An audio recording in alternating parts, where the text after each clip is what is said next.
You know that feeling? Everyone else at the party is getting louder, more animated, feeding off each other's energy. But your brain is turning to fog. You're mentally counting the exits.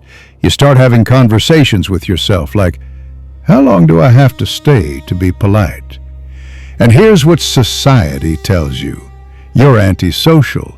You're not fun enough. You need to put yourself out there more. You're missing out on life.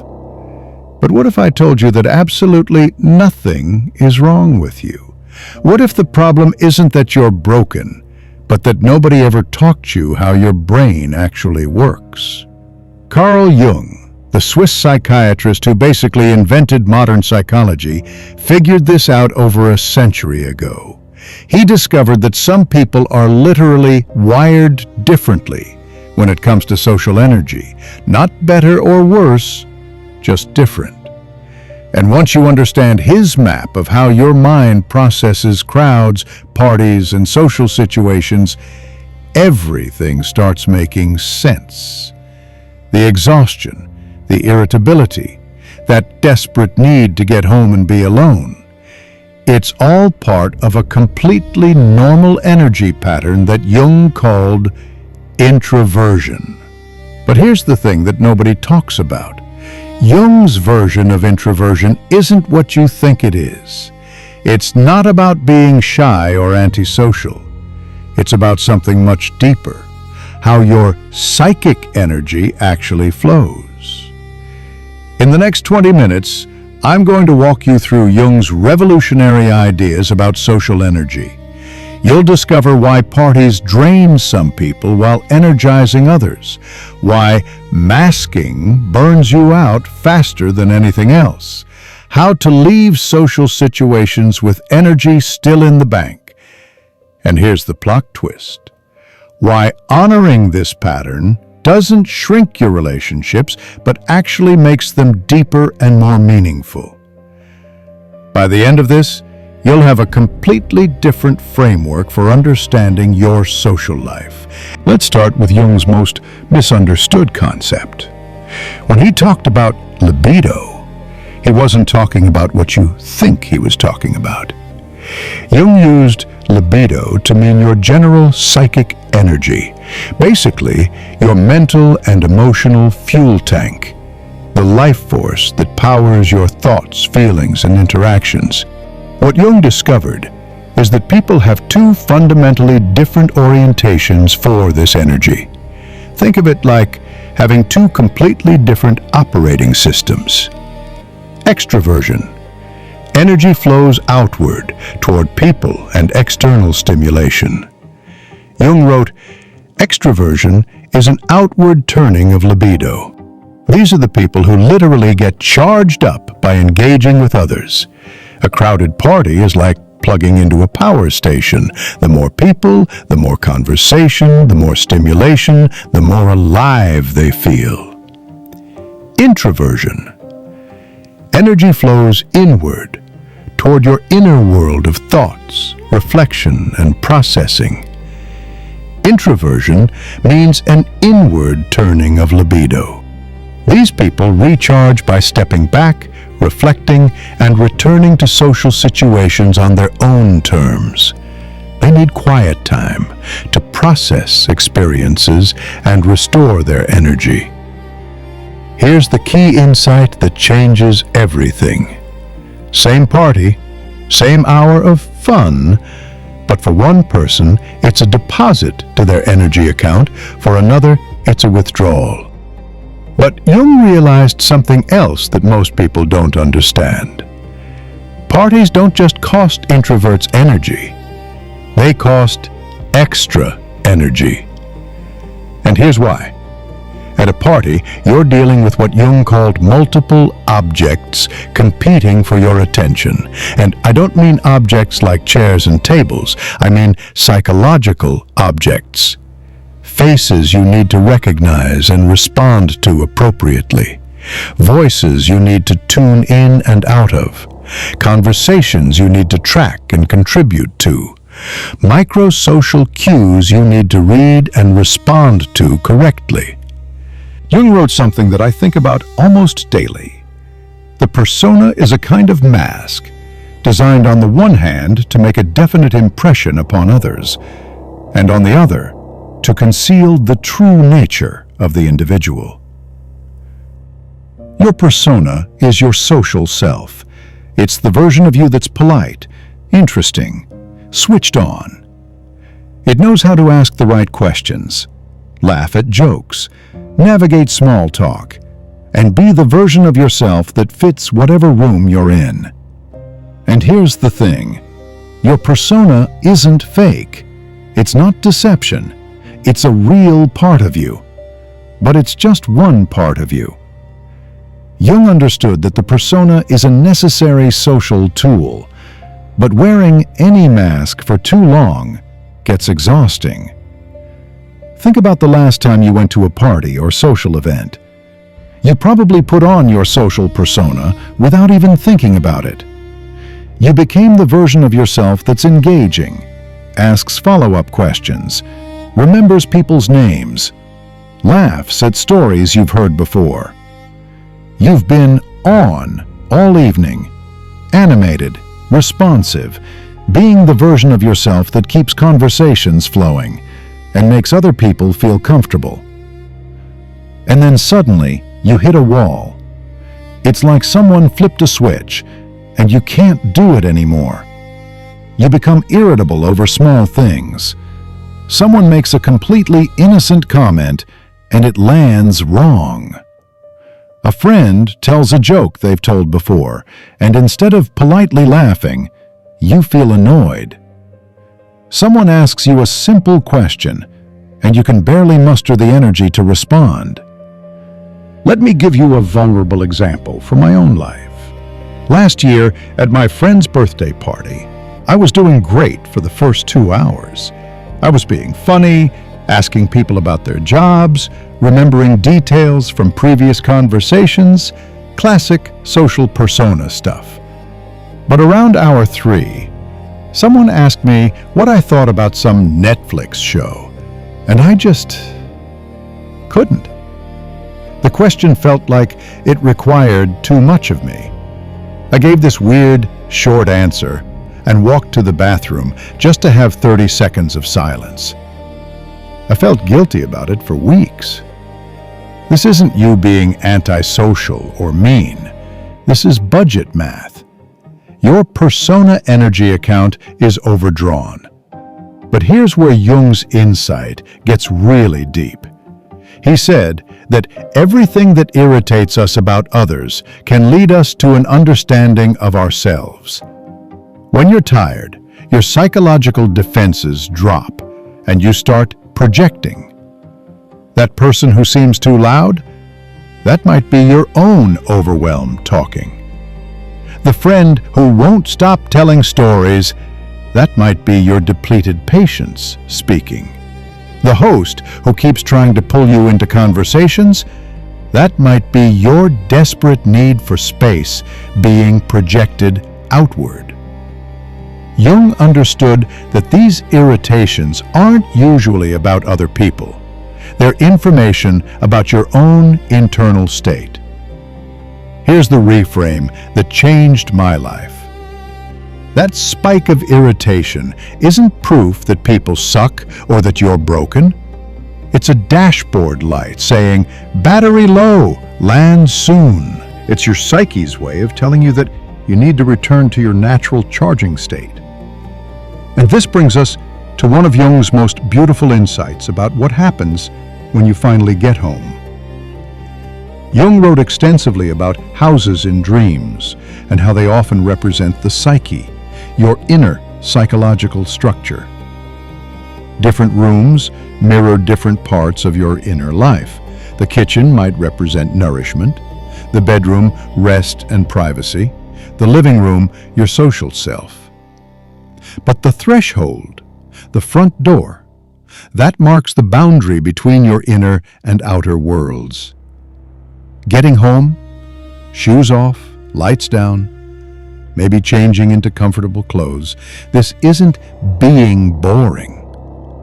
This is returning to your charging dock. It's crossing back over the threshold from the outer world of personas and performance into the inner world where you can just be. That relief you feel when you close your door, that sense of, finally, I can breathe, that's your system saying, the center is back online. It's your introverted energy orientation returning to its natural state. But most people fight this process. They feel guilty about needing it. They think it means something's wrong with them.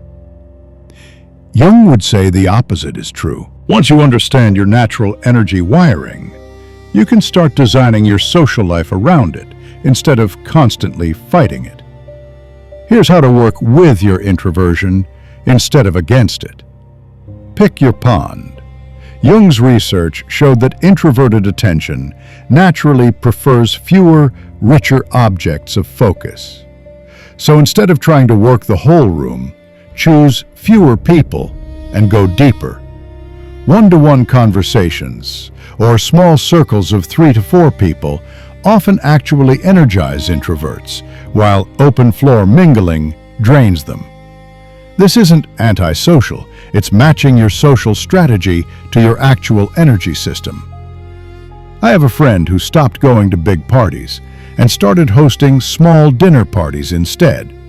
Same amount of socializing, but she ends the evening feeling energized instead of depleted. She's not socializing less, she's socializing smarter. Here's what that looks like practically. Instead of saying yes to every group hangout, I started suggesting coffee dates. Instead of going to networking events with 200 people, I began meeting colleagues one-on-one for lunch. The result? My relationships got deeper, and I stopped dreading my social calendar. Time boxing beats white knuckling. Here's a game changer. Agree on time windows beforehand. Arrive a little late to skip the awkward early energy. Leave a little early before you hit the wall.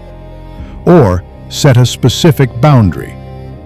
I can do 90 minutes, then I need to head out. Your capacity is protected when the exit is planned, not panicked. There's something psychologically liberating about knowing you have an endpoint. You can be fully present because you're not spending mental energy calculating escape routes. I used to feel so guilty about this. I thought leaving early meant I didn't care about my friends. But when I started being honest about my limits up front, I'm excited to celebrate with you, and I'll probably head out around 10. People were totally fine with it. The ones who weren't fine with it taught me something important about which friendships were worth protecting. Find quiet pockets within the space. Even at larger events, look for what I call quiet pockets.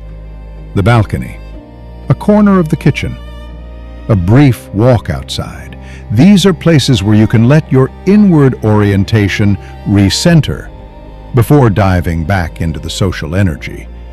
Think of it like interval training for your social energy. Sprint, rest, sprint, rest. Instead of trying to maintain the same energy level for 4 hours straight. Here's the mindset shift that everything else depends on. Recovery isn't a reward for surviving social time. It's how your nervous system completes the cycle. It's as necessary as sleep after being awake. Schedule decompression like you'd schedule a meeting. Maybe it's a walk to process the conversations you had. Maybe it's silence to let your brain stop processing social input. Maybe it's journaling to download thoughts, or music to shift your energy back to your natural frequency. The key is anything that brings your energy inward again, back to your natural orientation. My post-social ritual is embarrassingly simple. I sit in my car for 5 minutes before I even start the engine. I just breathe and let my brain stop performing. Sometimes I'll text myself voice memos about interesting things people said, so I can process them later when I have the mental bandwidth. It's like clearing the cache on your phone. Everything runs smoother afterward. And here's the counterintuitive truth that most people miss. This actually makes you better with people. A charged person is warmer, funnier, more present, kinder. When you're not constantly fighting energy depletion, you have more to give. You can be genuinely interested in others, instead of just trying to survive the interaction. Protecting your capacity isn't selfish. It's the most generous social choice you can make. Presence beats endurance every single time. Your friends would rather have 90 minutes of you being fully there than 4 hours of you being a depleted shell of yourself. Jung spent his entire career writing about something he called individuation, the lifelong process of becoming more whole and true to your actual nature, rather than what others expect you to be. Choosing environments and rhythms that match your natural attitude isn't selfish. It's part of growing up and becoming who you actually are, rather than who you think you should be. Think about your favorite people to be around, the ones who make you feel most comfortable and accepted. Chances are they're not performing for you. They're not trying to be someone else. They're just themselves, relaxed, authentic, present. That's what you become when you stop fighting your own energy system. You become someone others want to be around because you're not pretending to be someone you're not. When you start honoring your introversion, something interesting happens. You give other people permission to do the same. You normalize the idea that not everyone has to be on all the time, that it's okay to need quiet time, that deep conversations might be better than small talk, that leaving early doesn't mean you don't care. You become a model for what Jung called psychological authenticity, being true to your actual nature instead of fighting it. I've watched this happen in my friend group. When I started being honest about my limits, 2 other friends admitted they'd been forcing themselves to stay out late too. Now we have this unspoken understanding that it's okay to tap out when you need to. Our group events are actually more fun because everyone who's there genuinely wants to be there, instead of half the people secretly watching the clock. So, here's what Carl Jung figured out over a century ago that took psychology decades to fully appreciate. Parties draining some people isn't a character flaw, a social deficit, or something that needs to be fixed. It's a real, measurable difference in how psychic energy is oriented and spent. For one group, crowds are a charging station. For another group, crowds are a running treadmill. Both are completely human. Both are completely normal. Both have their own gifts and challenges. Jung wrote, "The persona is a kind of mask, useful to wear when you need it, dangerous to never take off." The goal isn't to never use your persona. The goal is to know when you're wearing it and to give yourself permission to take it off regularly. So, here's my challenge to you. For the next month, experiment with Jung's insights. Notice your energy patterns. Plan your exits. Create recovery time. Choose depth over breadth. Pay attention to when you're wearing your persona and when you're just being yourself. Stop apologizing for needing what you need. Stop fighting your nature. Stop trying to be an extrovert in an introvert's body. Protect your capacity. Amplify your presence. Choose quality over quantity. And remember, leave the party before the party leaves you. What's your social energy pattern? How has understanding Jung's ideas changed the way you think about your social life? And if this helped you understand yourself better, share it with someone who might need to hear it too. Sometimes the most generous thing we can do is help others understand that they're not broken. They're just different.